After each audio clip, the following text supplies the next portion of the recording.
বাংলা টক আমার ইউটিউব চ্যানেলে আপনাদের সকলকে স্বাগত। প্রতিদিনকার মতন আজকেও আমি আপনাদের সামনে আমার প্রতিবেদন নিয়ে উপস্থিত হয়েছি।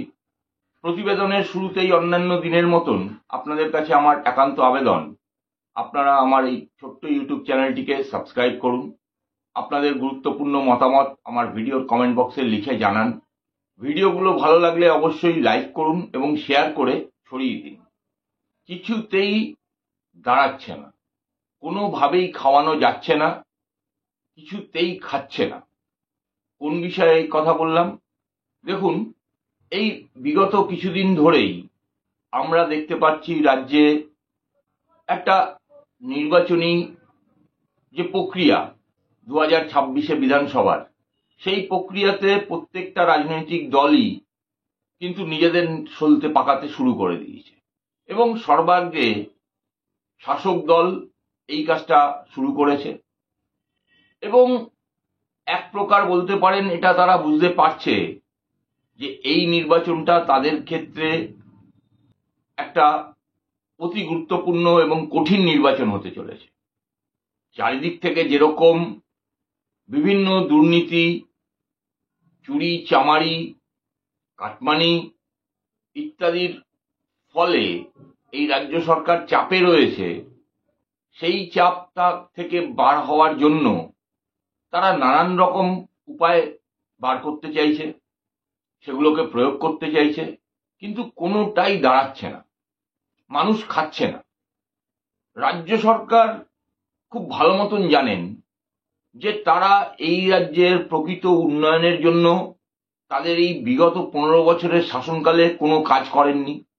একমাত্র নিজেদের নেতা, মন্ত্রী, কর্মী, দলের সঙ্গে যুক্ত কর্তা ব্যক্তি, তাদের উপকার, তাদের শ্রীবৃদ্ধি ছাড়া জনগণের শ্রীবৃদ্ধি হয় এরকম কোনো কাজ করেননি।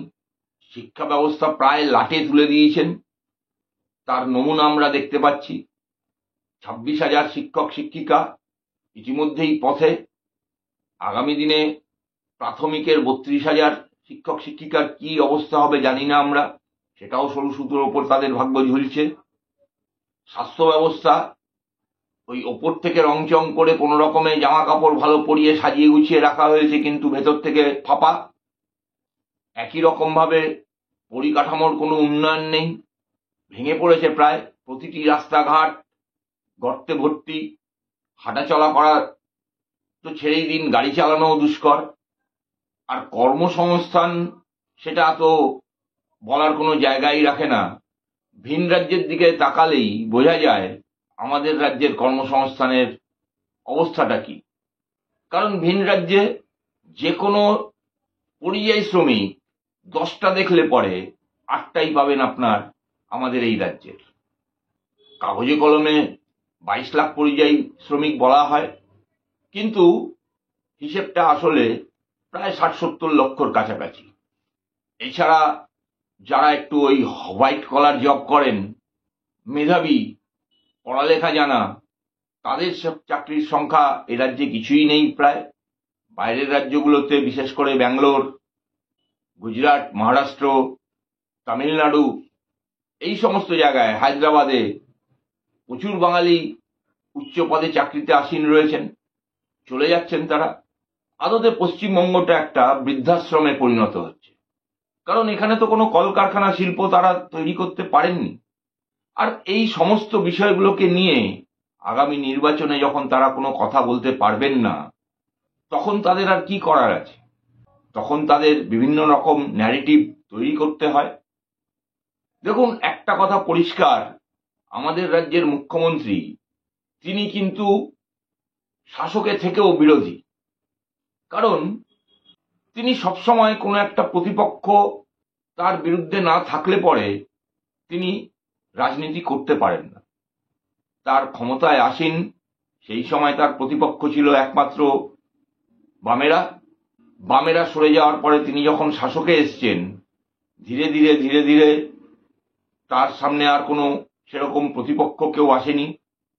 ফলে তাকে একটা প্রতিপক্ষ, সেই মিথ্যে হোক, সাজানো হোক, যাই হোক, একটা খাড়া করতে হবে। সেই কারণেই অতি সম্প্রতি তিনি প্রথম থেকে চেষ্টা করে গেলেন বাংলা, বাঙালির অস্মিতা, বাঙালির নিগৃহীত হওয়ার খবর বাইরের রাজ্যে ইত্যাদি নিয়ে, কিন্তু লোককে খাওয়াতে পারলেন না। যতই তার কেষ্টবিষ্টু নেতামন্ত্রীরা তার গলার সঙ্গে সুর মিলিয়ে এটা প্রমাণ করার চেষ্টা করুক যে বাইরের রাজ্যে, বিশেষ করে বিজেপি শাসিত রাজ্যগুলোতে বাঙালি হেনস্থা হচ্ছে, সেই গল্প তারা এই রাজ্যের মানুষকে খাওয়াতে পারলেন না। মানুষ বিশ্বাস করছে না। আদতে করবে কি করে? তিনি যে কাজগুলোর কথা বলেন আদতে তো সেগুলো করেন না। ওই ক্ষমতায় আসার 1 বছরের মধ্যেই বলেছিলেন না, 1-2 বছরের মধ্যে 99% কাজ করে ফেলেছি। তো তার ফল আজকে আমরা হাতে নাতে দেখতে পাচ্ছি। প্রতিদিন কোনো না কোনো ঘটনায় হয় সুপ্রিম কোর্ট, নাহলে কলকাতা হাইকোর্ট, সেখানে বিচারকদের কাছে হেনস্থা হচ্ছেন, চড়থাপ্পড় খাচ্ছেন। আরে আপনাদের দোকান কাটা, আপনারা নির্লজ্জ বেহায়া, এ বিষয়ে কোনো সন্দেহ নেই। কিন্তু তাই বলে আমাদের মতন সাধারণ মানুষ পশ্চিমবঙ্গের, তারা তো সবাই দোকান কাটা বেহায়া নয়, লাজ লজ্জা তাদের আছে। আপনারা যতই ঢক্কানিনাদ করুন বাংলার সবার থেকে এগিয়ে, আদতে বাংলা কোথায় সেটা আমরা সকলেই টের পাচ্ছি। ওই যে একটা ঢপের শিল্প সম্মেলন করেন, BGBS সম্মেলনের পরে একেবারে সাংবাদিক সম্মেলন করে বলেন বিশাল খবর, এত কোটি টাকার মৌস্বাক্ষর হলো। আরে মৌস্বাক্ষর হলো, তার প্রকৃত ফলাফলটা কি? কটা আদতে শিল্প বাণিজ্য হলো এখানে?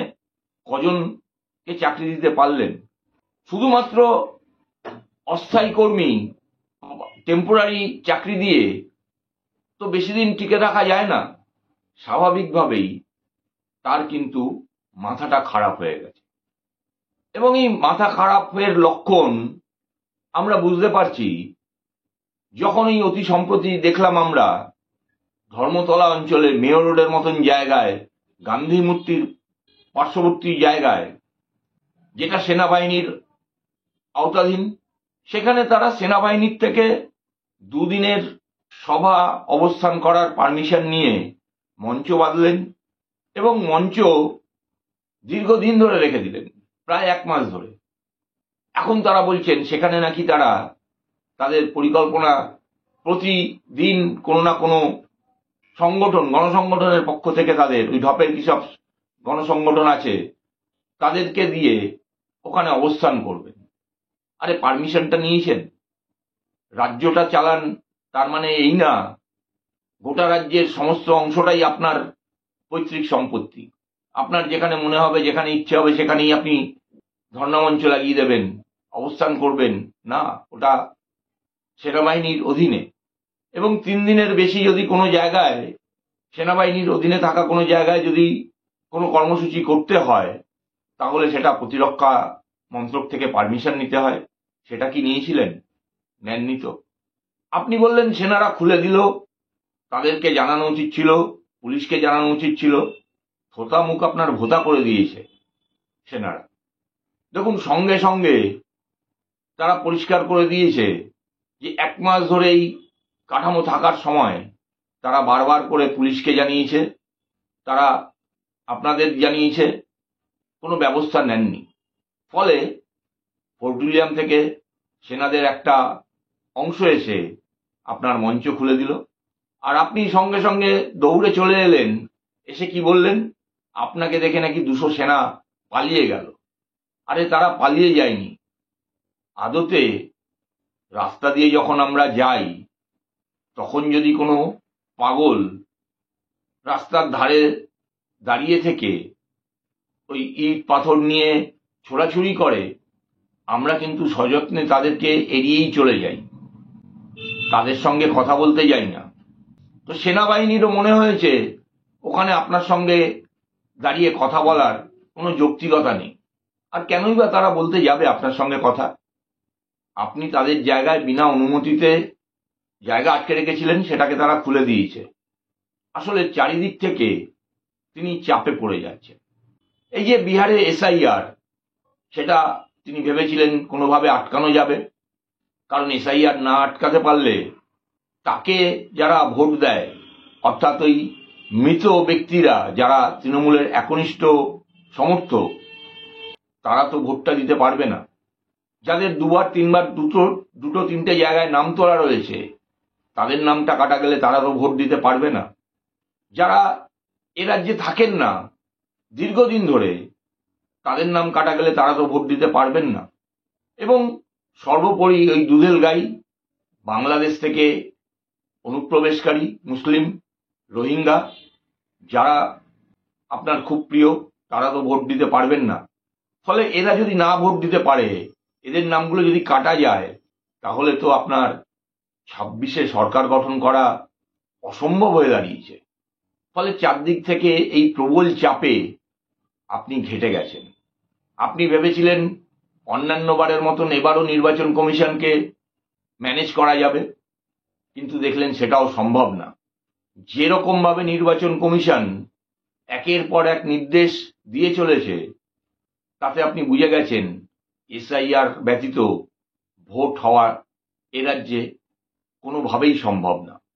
আপনি চেষ্টা করেছিলেন বিএলওদের, ডিএমদের, বিডিওদের একটু ধমকানি চমকানি দিয়ে যাতে এই নামগুলো রাখা যায়। আপনি নির্দেশ দিয়েছিলেন কারুর নাম যাতে না বাদ যায়। আপনি ওই যারা ইআরও দুর্নীতি করেছিল, সেই চিহ্নিত 4-5 জন, তাদের বিরুদ্ধে ব্যবস্থা নিতে বলেছিল নির্বাচন কমিশন। আপনি ভেবেছিলেন এড়িয়ে যাবেন, সম্ভব হয়নি। আপনি বলেছিলেন WBCS এক্সিকিউটিভ কমিটি যারা রয়েছে, তারা যে চিঠি দিয়েছিল যাতে এদের শাস্তি না দিতে হয়, শাস্তির প্রকোপ যাতে এদের উপর না আসে, সেই ব্যবস্থা করার জন্য আপনি ভেবেছিলেন এদিক ওদিক করে কাটিয়ে দেবো, নির্বাচন কমিশনকে ভুলিয়ে দেবো, তারা বেঁচে যাবেন। আপনি পরিষ্কার বলেছিলেন কোনো কাউকে তিনি শাস্তি দেবেন না, সরকারি কর্মচারীদের যারা এই কাজে যুক্ত থাকবে। আপনি পারেননি, আপনি কথা রাখতে পারেননি। তার কারণ আপনি সংবিধান জানেন না, সংবিধান সম্পর্কে আপনার কোনো ধারণা নেই। আপনি মনে করেন আপনি সর্ববিষয়ে পারঙ্গত, আপনি যেটা বলবেন সেটাই ঠিক, আর বাকিদের কথার কোনো দাম নেই। ফলে যখন দেখছেন যে আপনার এই সিদ্ধান্তগুলো সবগুলোই আপনাকে ফিরিয়ে নিতে হচ্ছে, তখন আপনি ঘেঁটে গেছেন। এবং এই ঘেঁটে গেছেন বলেই আপনার কিন্তু সমস্যা দিনকে দিন বাড়ছে। যা করতে যাচ্ছেন সমস্তটাই ভুল প্রমাণিত হচ্ছে। যার জন্যই আজকে আমি শিরোনাম দিয়েছি আমার ভিডিওর, বিনাশকালে বুদ্ধিনাশ। অবশ্যই আপনারা আপনাদের গুরুত্বপূর্ণ মতামত আমার ভিডিওর কমেন্ট বক্সে লিখে জানাবেন। আজ এখানেই শেষ করছি। নমস্কার, ধন্যবাদ।